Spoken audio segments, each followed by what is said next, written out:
ನಮ್ಮ ಸರ್ಕಾರ ಯಾವಾಗಲೂ ಕೂಡ ನುಡಿದಂತೆ ನಡೀತಕ್ಕಂಥ ಸರ್ಕಾರ, ಕೊಟ್ಟ ಮಾತನ್ನ ಉಳಿಸಿಕೊಳ್ತಕ್ಕಂಥ ಪ್ರಯತ್ನವನ್ನ ಮಾಡ್ತೇವೆ, ನುಡಿದಂತೆ ನಡೀತೇವೆ ಅಂತಕ್ಕಂಥದನ್ನ ಈಗಿನಿಂದ ಅಲ್ಲ, ಯಾವ್ಯಾವಾಗ ಕಾಂಗ್ರೆಸ್ ಸರ್ಕಾರ ಅಧಿಕಾರಕ್ಕೆ ಬಂದಿದೆ ಆ ಎಲ್ಲ ಕಾಲದಲ್ಲೂ ಕೂಡ ಭರವಸೆಗಳನ್ನು ಈಡೇರಿಸತಕ್ಕಂಥ ಪ್ರಯತ್ನವನ್ನ ಮಾಡಿದ್ದೇವೆ. ಈಗಲೂ ಕೂಡ 2013ರಲ್ಲಿ ಈ ರಾಜ್ಯದ ಜನರ ಆಶೀರ್ವಾದದಿಂದ, ಬೆಂಬಲದಿಂದ ನಾವು ಅಧಿಕಾರಕ್ಕೆ ಬಂದು, ನಾನು ಈ ರಾಜ್ಯದ ಮುಖ್ಯಮಂತ್ರಿ ಆದೆ. ಸುಮಾರು 165 ಭರವಸೆಗಳನ್ನು ಅವತ್ತು ಕೊಟ್ಟಿದ್ದು.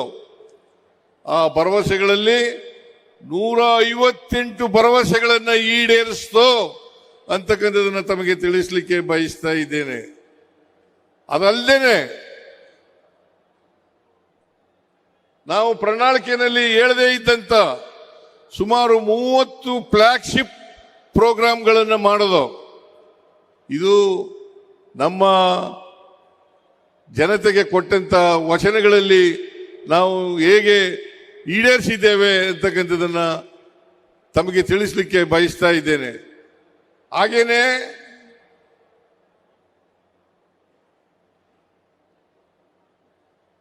ಎಲ್ಲ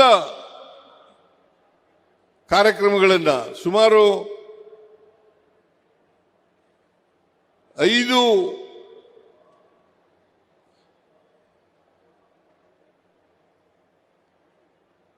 ವಚನಗಳನ್ನ ನಾವು ಜನರಿಗೆ ಕೊಟ್ಟಿದ್ದು.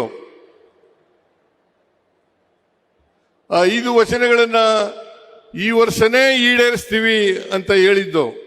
ಆ ಗ್ಯಾರಂಟಿ ಯೋಜನೆಗಳನ್ನ ಇವತ್ತು ಈಡೇರಿಸಿದ್ದೇವೆ ಅಂತಕ್ಕಂಥದ್ದನ್ನ ನಾವು ತಮಗೆ ತಿಳಿಸಲಿಕ್ಕೆ ಬಯಸ್ತಾ ಇದ್ದೇನೆ.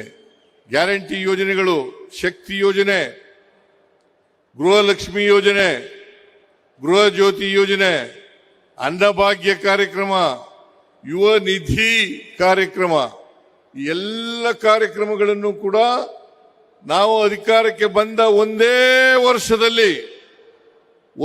ವರ್ಷದಲ್ಲಿ ಇವನ್ನ ಜಾರಿ ಮಾಡಿದ್ದೇವೆ ಅಂತಕ್ಕಂಥ ಮಾತುಗಳನ್ನ ಹೇಳಲಿಕ್ಕೆ ಬಯಸ್ತಾ ಇದ್ದೇನೆ. ನಾವು ಇವುಗಳನ್ನು ಘೋಷಣೆ ಮಾಡಿದಾಗ ವಿರೋಧ ಪಕ್ಷದವರು ಹೇಳಿದ್ರು, ಇವುಗಳನ್ನ ಜಾರಿ ಮಾಡಲಿಕ್ಕೆ ಸಾಧ್ಯ ಇಲ್ಲ, ಈ ದೇಶದ ಪ್ರಧಾನಮಂತ್ರಿ ಆದಿಯಾಗಿ ಅವರೂ ಕೂಡ ಹೇಳಿದ್ರು ಇವನ್ನ ಜಾರಿ ಮಾಡಲಿಕ್ಕೆ ಸಾಧ್ಯ ಇಲ್ಲ, ಒಂದು ವೇಳೆ ಜಾರಿ ಮಾಡಿದ್ರೆ ಆ ರಾಜ್ಯ ಆರ್ಥಿಕವಾಗಿ ದಿವಾಳಿ ಆಗ್ಬಿಡ್ತದೆ ಅಂತಕ್ಕಂಥ ಮಾತುಗಳನ್ನ ಹೇಳಿದ್ರು. ಇನ್ನೂ ಒಂದು ಹೆಜ್ಜೆ ಮುಂದೆ ಹೋಗಿ ಹೇಳಿದ್ರು ವಿರೋಧ ಪಕ್ಷದವರು, ಅಭಿವೃದ್ಧಿ ಕಾರ್ಯಕ್ರಮಗಳು ಕುಂಠಿತ ಆಗ್ತವೆ,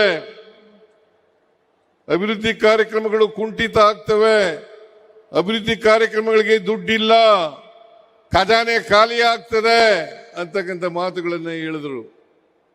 ನಾವು ಇವತ್ತು ಎಲ್ಲ ಗ್ಯಾರಂಟಿ ಯೋಜನೆಗಳನ್ನು ಜಾರಿ ಮಾಡಿ ಜನತೆಗೆ ಕೊಟ್ಟಿದ್ದಂತ ಪ್ರಣಾಳಿಕೆಯಲ್ಲಿ ಹೇಳಿದ್ದಂತ ಭರವಸೆಗಳನ್ನು ಕೂಡ ಈಡೇರಿಸಿ ಈ ರಾಜ್ಯದ ಅಭಿವೃದ್ಧಿಯನ್ನ ಮಾಡಿದ್ದೇವೆ ಅಂತಕ್ಕಂಥ ಮಾತುಗಳನ್ನು ಹೇಳಲಿಕ್ಕೆ ಬಯಸ್ತಾ ಇದ್ದೇನೆ. ಇವತ್ತು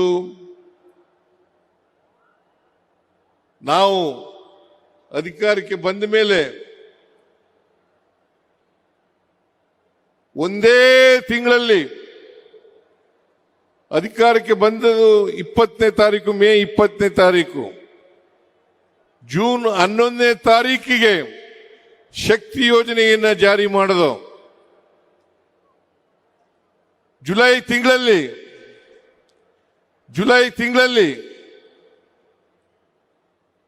ಗೃಹಲಕ್ಷ್ಮಿ, ಅನ್ನಭಾಗ್ಯ ಕಾರ್ಯಕ್ರಮವನ್ನು, ಗೃಹ ಜ್ಯೋತಿ, ಅನ್ನಭಾಗ್ಯ ಕಾರ್ಯಕ್ರಮಗಳನ್ನು ಜಾರಿ ಕೊಟ್ಟು, ಆಗಸ್ಟ್ ತಿಂಗಳಲ್ಲಿ ಮೈಸೂರಿನಲ್ಲಿ ಗೃಹಲಕ್ಷ್ಮಿ ಯೋಜನೆಯನ್ನ ಜಾರಿ ಕೊಟ್ಟು, ಶಿವಮೊಗ್ಗದಲ್ಲಿ ಯುವ ನಿಧಿ ಕಾರ್ಯಕ್ರಮವನ್ನು ಜಾರಿ ಮಾಡಿದೋ. ಆದ್ರಿಂದ ನಾವು ಕೊಟ್ಟಂತೆ ನಡ್ಕೊಂಡಿದ್ದೇವೆ ಅಂತಕ್ಕಂಥ ಮಾತುಗಳನ್ನ ಇವತ್ತು ಹೇಳಲಿಕ್ಕೆ ಬಯಸ್ತಾ ಇದ್ದೇನೆ. ಸುಮಾರು 1,40,000ಕ್ಕೂ ಹೆಚ್ಚು ಕೋಟಿ ರೂಪಾಯಿಗಳನ್ನ ಈ ಗ್ಯಾರಂಟಿ ಯೋಜನೆಗಳಿಗೆ ಖರ್ಚು ಮಾಡಿದ್ದೇವೆ. 1,40,000 ಕೋಟಿಗೂ ಹೆಚ್ಚು ಹಣವನ್ನ ಗ್ಯಾರಂಟಿ ಯೋಜನೆಗಳಿಗೆ ಖರ್ಚು ಮಾಡಿದ್ದೇವೆ. ಇದರಿಂದ ನಮ್ಮ ನಾವು ಜನರಿಗೆ ಏನು ಹೇಳಿದ್ದೋ,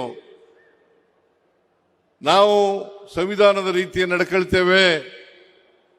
ಬಾಬಾ ಸಾಹೇಬ್ ಅಂಬೇಡ್ಕರ್ ಅವರು ಸಂವಿಧಾನ ರಚನಾ ಸಭೆಯಲ್ಲಿ ಒಂದು ಮಾತನ್ನ ಹೇಳಿದ್ರು. ಏನಪ್ಪಾ ಅದು ಅಂತಂದ್ರೆ, ರಾಜಕೀಯ ಸ್ವಾತಂತ್ರ್ಯ ಯಶಸ್ವಿ ಆಗ್ಬೇಕಾದ್ರೆ ಪ್ರತಿಯೊಬ್ಬರಿಗೂ ಕೂಡ ಸಾಮಾಜಿಕವಾಗಿ ಆರ್ಥಿಕವಾಗಿ ಶಕ್ತಿಯನ್ನು ತುಂಬಿದಾಗ ಮಾತ್ರ ರಾಜಕೀಯ ಸ್ವಾತಂತ್ರ್ಯ ಸಾರ್ಥಕ ಆಗ್ತದೆ ಅಂತಕ್ಕಂಥ ಮಾತುಗಳನ್ನು ಹೇಳಿದ್ರು. ಅದರಂತೆ ನಾವು ಇವತ್ತು ಸಮಾಜದಲ್ಲಿರ್ತಕ್ಕಂಥ ಯಾವುದೇ ಭೇದ ಭಾವ ಮಾಡದೇನೆ, ಅದು ಹಿಂದೂಗಳಿರಲಿ, ಕ್ರಿಶ್ಚಿಯನ್ರಿರಲಿ, ಮುಸಲ್ಮಾನರಿರಲಿ, ಬೌದ್ಧರಿರಲಿ, ಜೈನರಿರಲಿ, ಎಲ್ಲ ಜಾತಿಯ ಜನ, ಎಲ್ಲ ಧರ್ಮದ ಜನ, ಎಲ್ಲರಿಗೂ ಕೂಡ ಎಲ್ಲ ಜಾತಿ ಧರ್ಮದಲ್ಲಿರ್ತಕ್ಕಂಥ ಬಡವರು, ಈ ಬಡವರಿಗೆ ಆರ್ಥಿಕವಾಗಿ ಸಾಮಾಜಿಕವಾಗಿ ಶಕ್ತಿ ತುಂಬತಕ್ಕಂಥ ಕೆಲಸವನ್ನ ಮಾಡಿದ್ದೇವೆ. ಯಾವುದೇ ರಾಜಕೀಯ ಇದರಲ್ಲಿ ಮಾಡಿಲ್ಲ. ಭಾರತೀಯ ಜನತಾ ಪಕ್ಷದವ್ರ ರೀತಿಯಲ್ಲಿ ವಿಷ ಇಂತಕ್ಕಂಥ ದ್ವೇಷದ ಬೆಂಕಿಯನ್ನ ಆಗ್ತಕ್ಕಂಥ ಕೆಲಸವನ್ನು ನಾವು ಮಾಡಲಿಲ್ಲ.